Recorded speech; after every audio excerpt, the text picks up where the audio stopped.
Spotlight.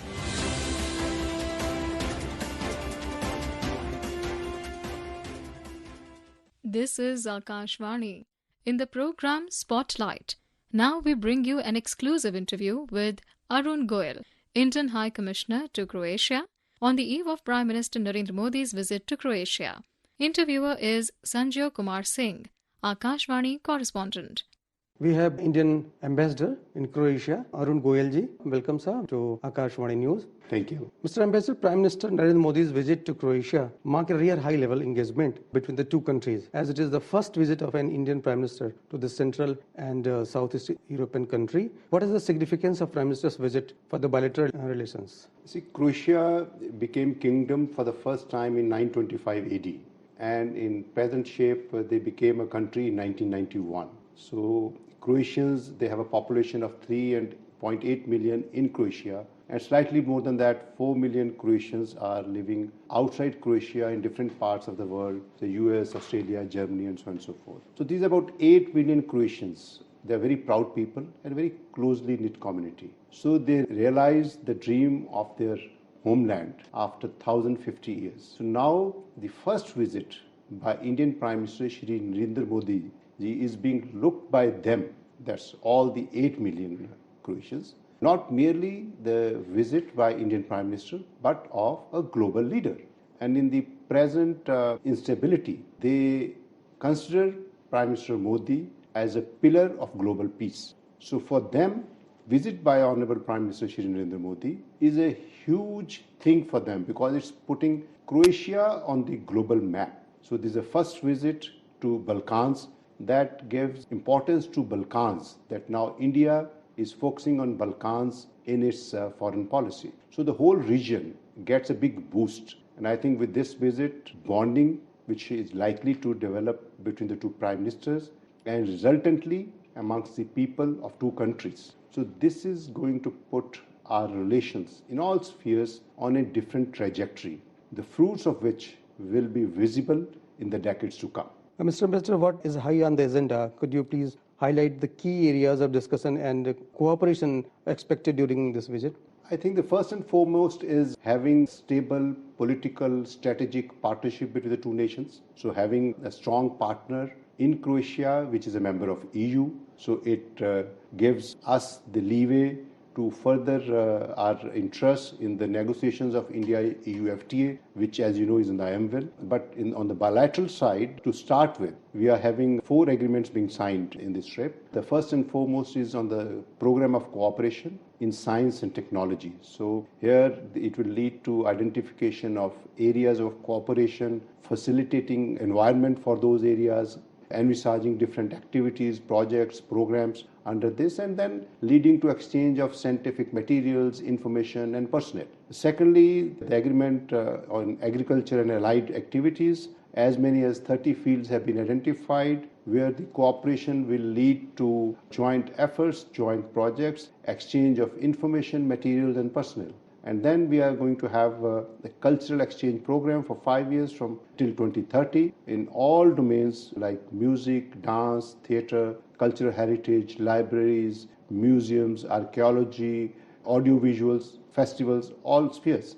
So this is going to increase people-to-people contact. And then we are going to have extension of Hindi chair in the University of Zagreb. As you said that India is eyeing to finalize in India and EU free trade agreement, how Croatia may be helpful for that agreement, and what role Croatia may play in the Europe, Middle East and India corridor? See, Croatia is a member of EU since 2013. They are a member of Eurozone and Schengen since 2023. So the bonding between the two nations will help us getting negotiations in our interest in the entire EU. So that's where we are looking forward. On the IMEC, Croatia has a coastline of 1,777 kilometers in the Adriatic Sea. India has a coastline of 7,500 kilometers. So Croatia is very well connected with Western Europe, Central Europe, and Southeast Europe, and the excellent port facility that's Rijeka and Split. So I think we will have in the days to come more aggressive participation by the Indian businesses making use of Croatia as a door to enhance the business trade in the Central and Southeastern Europe, in the Balkans. So we will have our trade growing manifold, which obviously will be equally advantageous to Croatia.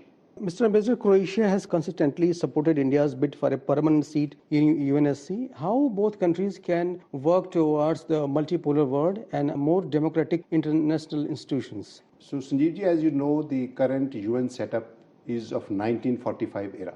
The world has changed a lot since then. So the permanent members are currently as based on the 1945 global scenario. Croatia as a nation was born in 1991. Croatia has been supporting us. We are currently the fourth largest economy and very soon will be the third largest economy in the world. So any global organization like UN can be productive only if it is alive to the contemporary global realities. So India, being such a big economic power, the most populous country, and votary of global peace always, has to have a seat, permanent seat on the UN Security Council. So we need, as per the charter, support of the members of UN. So Croatia has always supported, and we are looking forward that this relationship will help us in achieving the objective of permanent seat for India in the reformed and expanded UN. India has a policy of no tolerance against terrorism, and India going throughout the world to expose the countries who are supporting, who are sponsoring terrorism. Given the shared commitment to combating terrorism, what joint initiative India and Croatia are taking to fight against the terrorism? Croatia itself experienced fundamentalism, instances of terrorism. Croatians made sacrifices. So they are very much alive to the Indian perspective. When we recently had our attack in Pahalgam, all Croatians were very clear that India has been wronged. And now they are very appreciative of the measured response by India. They look towards India as harbinger of global peace, and India's action being measured and restrained were truly appreciated by the Croatians. So if you talk to any Croatian, most likely you will come across that they appreciate India's stand and India's action. So that's where we have a strong bond relationship with Croatians. Sir, what initiatives are being taken to enhance trade and investment, especially the tourism and the people-to-people connect between both countries? Currently, trade between India and Croatia is not as much. Of course, it's growing, but of the 400 odd million trade on both sides, about 20% of it, say 80 million, is Croatian exports and about 320 million is the Indian export. But if you look at the total size of Croatian exports and imports, so we are just less than 1%, 0.25% so far as the Croatian exports to India are concerned of the total Croatian exports, and 0.67% of the total Croatian imports. So India being fourth largest global economy, so we have immense scope to increase the trade with Croatia, and not merely with Croatia. So as we were talking earlier, using the coastline, using the ports, using the excellent infrastructure of Croatia, we can have an enhanced trade through Croatia to other parts of Europe. So that's where the future lies. On the side of tourism, we have now currently about 56,000 Indian tourists came to Croatia last year, as against 69,000 which were there in the pre-COVID era. Croatia has a population of 3.8 million, but they get 22 million tourists every year. So when I visited the coastal areas mayors, so they don't want more tourists because they're overcrowded.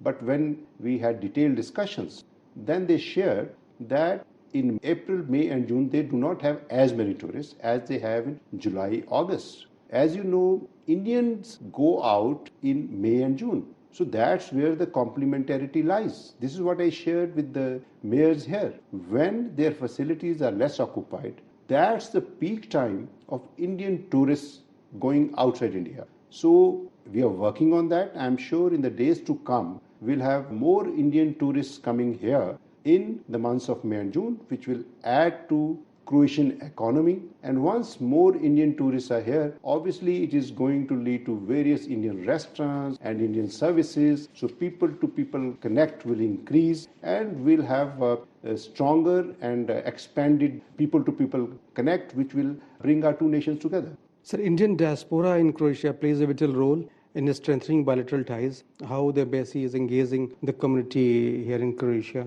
The Indians here in large numbers over the last 3 years they've come. They are mostly the blue-collared workers. So it's a demographic complementarity between India and Croatia. The Indians here are respected for their hard work and skills. Croatia needs Indians to have growth on the GDP front. Indians are also very happy being in Croatia. It's a very secure, safe country. So that Croatian employers are looking forward to more and more Indian employees. So we are very soon going to have an MOU on labor and workforce mobility, which will help the coming of Indian workers here, getting them find jobs here. So I'm sure in the days to come, we'll have still more Indian workers, and Croatia being a safe country, Indians being respected here, Croatians having great love and affection for India. So that's where people to people connect will be there, and people from both the countries will gain both on the economic front as well as from the tourist front and on the spiritual and cultural front, because a large number of Croatians regularly go to India to find the peace. There's a yoga is practiced in large number. At least 10,000 Croatians are practicing yoga on daily basis. So we have 250 yoga studios. There are 25 Ayurvedic studios. So people here have genuine love and respect about India, Indian culture, Indian philosophy, Indian ethos, and they love Indians. Right, Ambassador, as you said that embassy is promoting Ayurveda and yoga in Croatia. How embassy is celebrating the upcoming International Yoga Day on Saturday, 21st June? Sanjeevji, we are in touch with all the yoga organizations in Croatia. We ask them the way they want to celebrate, and we support it. So we don't impose anything on them. We ask their suggestions. So in different parts, different organizations adopt different methods to popularize yoga, to celebrate yoga, and we support them in the way they want us to support them. And finally, Mr. Ambassador, India and Croatia share a long-standing relationship rooted in cultural appreciation and mutual respect. What message would you like to convey to Indian public and diaspora through Akashvani News regarding this visit of Honorable Prime Minister? Sanjeevji, as I was telling earlier, the people in Croatia are eagerly awaiting the visit of Honorable Prime Minister.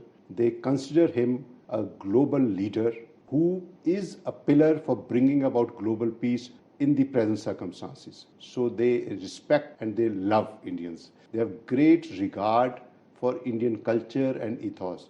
They visit India frequently to strengthen their feeling and experience the Indian culture. So that's where both of our people have a connect with each other, which goes to centuries old. So there are connection between Dubrovnik and Goa as early as 1530s and 1540s, when 12,000 Croatians from Dubrovnik, then Ragusa, set up a church dedicated to St. Bros in Goa. So the connect between Croatians and Indians is centuries old. And I'm sure in the days to come, with the visit of Honorable Prime Minister, this being the first visit by Indian Prime Minister, we are going in for a very strong, everlasting relationship in the decades to come.